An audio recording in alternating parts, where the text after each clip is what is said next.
साल 541 की एक सुबह ईस्टर्न रोमन साम्राज्य की राजधानी कॉन्स्टेंटिनोपल पर कुछ काले बादल मंडराने लगते हैं। सिर्फ कुछ ही देर में ये बादल लगभग पूरे के पूरे शहर को ढक लेते हैं।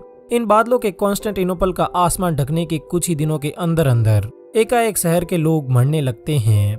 ये मौत बिल्कुल शांत मौत थी। इसमें पहले न किसी तरह का कोई दर्द था और न ही कोई बीमारी।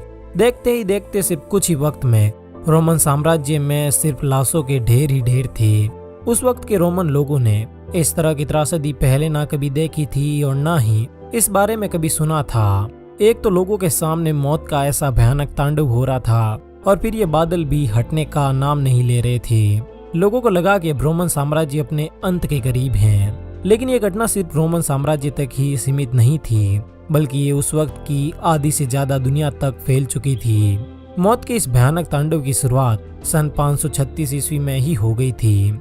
उस वक्त यूरोप, एशिया और मिडिल ईस्ट के एक बड़े हिस्से में हुबहू इसी तरह के बादल देखे गए और वहां पर भी मौत का ऐसा ही भयानक मंजर देखा गया। ये घटना बेहद ही भयानक और डरावनी थी, लेकिन इस घटना के 1500 साल बाद तक भी कोई नहीं जानता था कि घटना क्यों घटित हुई और लोग खड़े खड़े कैसे मर रहे थे। स्वागत है आपका साइनो पर। साल 536 की शुरुआत तो एक सामान्य साल की तरह ही हुई थी, लेकिन गर्मियों तक आते आते एशिया, यूरोप और मिडिल ईस्ट के एक बड़े हिस्से पर रहस्यमयी काले बादल छाने लगते हैं। शुरुआत में तो ये बादल बरसाती बादल ही मालूम होते थे, लेकिन कुछ ही वक्त में ये रहस्यमयी बादल लगभग आधी दुनिया को अंधेरे में धकेल देते हैं। शुरुआत में तो लोग यही मानकर चल रहे थे कि कुछ समय में ये बादल अपने आप हट जाएंगे, लेकिन सुबह को आए ये बादल शाम तक रहते हैं, फिर कुछ दिनों तक रहते हैं, फिर कुछ हफ्तों तक और फिर ये सिलसिला महीनों तक यूं ही चलता है। ये बादल हटने का नाम ही नहीं ले रहे थे। चारों तरफ अंधेरा ही अंधेरा था। लोगों ने किसी तरह लालटेन और आग जलाकर इस अंधेरे से तो छुटकारा पा लिया, लेकिन इन बादलों के कारण जो तबाही आई उसका जवाब किसी के पास नहीं था। कई महीनों से सूरज न निकलने के कारण पृथ्वी का तापमान लगातार गिर रहा था। कुछ ही महीनों में दुनिया का औसतन तापमान 2.5 डिग्री सेल्सियस तक गिर गया था। तापमान में ये गिरावट इतनी ज्यादा थी कि चीन जैसे देशों में तो गर्मियों के मौसम में भी बर्फ पड़ रही थी। इस मिस्टीरियस फोग के कारण मकर रेखा के उत्तरी भाग में जीवन जीना लगभग नामुमकिन हो गया था। पिछले 2300 सालों में ये साल सबसे ठंडा साल था। जिन देशों को कभी दुनिया का सबसे गर्म देश माना जाता था, अब वो भी बर्फ की चादर के नीचे जम चुके थे। अत्यधिक सर्दी और ना के बराबर सूरज की रोशनी के कारण फसलें खराब होने लगी और चारों तरफ भूखमरी और अकाल फैल गया। आयरलैंड के लिखित इतिहास आयरिश क्रॉनिकल के मुताबिक साल 536 से 539 ईस्वी के मध्य आयरलैंड में भयंकर अकाल पड़ा और हालत इतनी खराब हो गई थी कि लोग अपने ही पालतू जानवरों को मारकर खाने लगे। यहाँ तक कि भूखमरी के शिकार लोग मुर्दों को भी नहीं बख्श रहे थे। लोग मरे हुए लोगों का मांस खाकर अपना पेट भर रहे थे। 536 में शुरू हुई ये त्रासदी अगले लगभग एक दशक तक चलती है। साल 541 में ईस्टर्न रोमन एम्पायर की राजधानी कॉन्स्टेंटिनोपल यानी इस्तांबुल और इसके आसपास के क्षेत्रों में भी हुबहू इसी तरह के रहस्यमयी बादल मंडराने लगते हैं और ये बादल भी यहाँ पर भारी तबाही मचाते हैं। लेकिन ये तबाही पिछली तबाही से अलग थी। इस बार जब ये बादल आए तो ये इतने भयानक थे कि लोग खड़े खड़े मरने लगे। इंसान तो इंसान, जानवर भी इनकी चपेट से नहीं बच पाए। गर्मियों के मौसम में बर्फबारी होने लगी और चारों तरफ भूखमरी और बीमारियां फैल गई। उस वक्त ईस्टर्न रोमन एम्पायर काफी शक्तिशाली और वैभवशाली था, लेकिन इस बार ना तो रोमन साम्राज्य की शक्तियां काम आ रही थी और ना ही वैभव। ये बीमारी इतनी भयानक थी कि रोमन किंग जस्टिनियन भी इससे नहीं बच पाते हैं। शहर में जहाँ पर भी नजरें जा रही थी बस लाशें ही लाशें थी। लोग अब मान चुके थे कि दुनिया का अंत करीब है।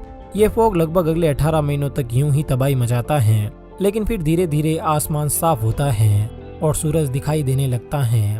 पर अब भी समस्या पूरी तरह खत्म नहीं हुई थी।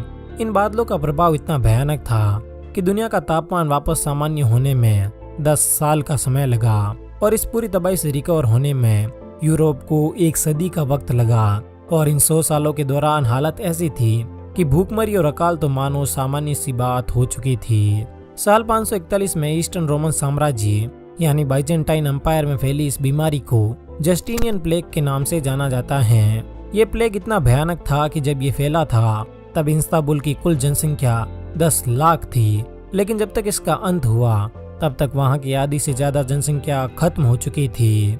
पूरे रोमन साम्राज्य में लगभग 2.5 से 3 करोड़ लोगों की मौत हुई और करोड़ों जानवर भी काल का ग्रास बन गए।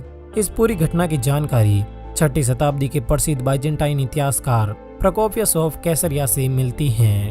वे बताते हैं कि किस कदर इन 18 महीनों में लोग सूरज को देखने के लिए तरस गए थे। मौत का ये खेल इतना भयानक था कि पूरी 6ठी शताब्दी को डार्क एज के नाम से जाना जाने लगा। हर तरफ बस तबाही और मौत का तांडव ही था।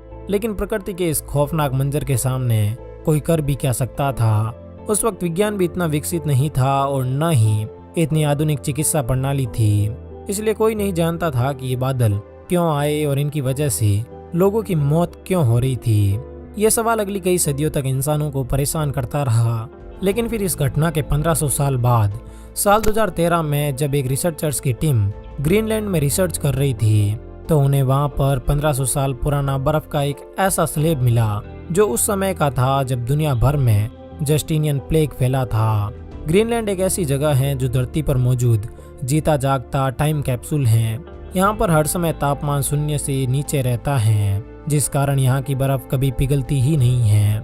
और यही कारण है कि ग्रीनलैंड पर मौजूद बर्फ की कई परतें तो कई लाखों साल पुरानी भी हैं और इन परतों में कई ऐसे वायरस भी मौजूद हैं जो इंसानों ने कभी देखे भी नहीं हैं। साइंटिस्ट ने जब बर्फ की इस स्लैब का लैब टेस्ट किया तो उन्होंने देखा कि इस बर्फ में सल्फर डाइऑक्साइड की मात्रा सामान्य से बहुत अधिक थी।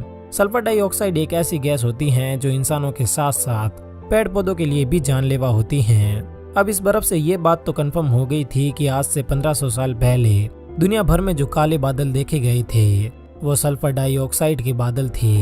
इन सल्फर डाइऑक्साइड के बादलों के कारण संभवतः एसिड रेन हुई थी और जगह जगह बीमारियां फैलने लगी। और फिर संयोग से जब ईस्टर्न रोमन साम्राज्य पर ये काले बादल मंडरा रहे थे तभी वहां पर प्लेग फैल गया और ये प्लेग इतना खतरनाक हो गया कि इसे काबू में करना नामुमकिन हो गया। लेकिन इसके बाद अब सवाल ये आता है कि आखिर सल्फर डाइऑक्साइड के ये बादल आए कहाँ से थे। आमतौर पर सल्फर के इस तरह के बादल उस जगह पर पाए जाते हैं जहाँ पर ज्वालामुखी विस्फोट हुआ होता है।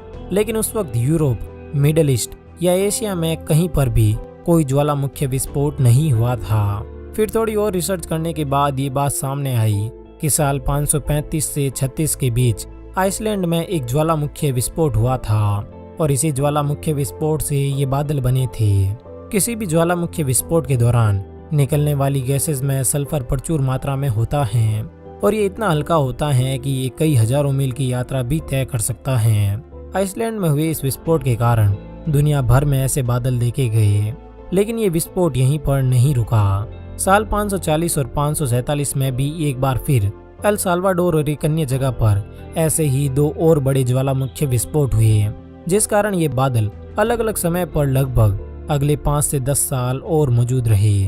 अगर आप जानना चाहते हैं कि साल 536 कितना भयानक था तो इसका अंदाजा आप इसी बात से लगा सकते हैं कि दुनिया में इस साल से पहले और इस साल के बाद भी कई ऐसे मानवीय हमले और प्राकृतिक आपदाएं आई जिनमें करोड़ों लोगों ने अपनी जान गंवाई, पर फिर भी इतना नुकसान किसी आपदा के दौरान नहीं हुआ। इतिहास ने world war first, world war second और यहूदियों की होलोकास्ट जैसी भयंकर मानव निर्मित तबाही और हिटलर, सम्राट अशोक, चंगेज खान और तैमूरलंग जैसे कई ऐसे शासक भी देखे जिन्होंने लाखों लोगों की जान ली। और साल 1347 में द ब्लैक डेथ के रूप में ब्यूबोनिक प्लेग भी देखा, जिसमें यूरोप की आधी आबादी का सफाया हो गया था। 1918 में स्पेनिश फ्लू भी देखा, जिसमें 5 करोड़ लोगों की जान गई, पर इनमें से कोई भी तबाही साल 536 की तबाही का मुकाबला नहीं कर सकी।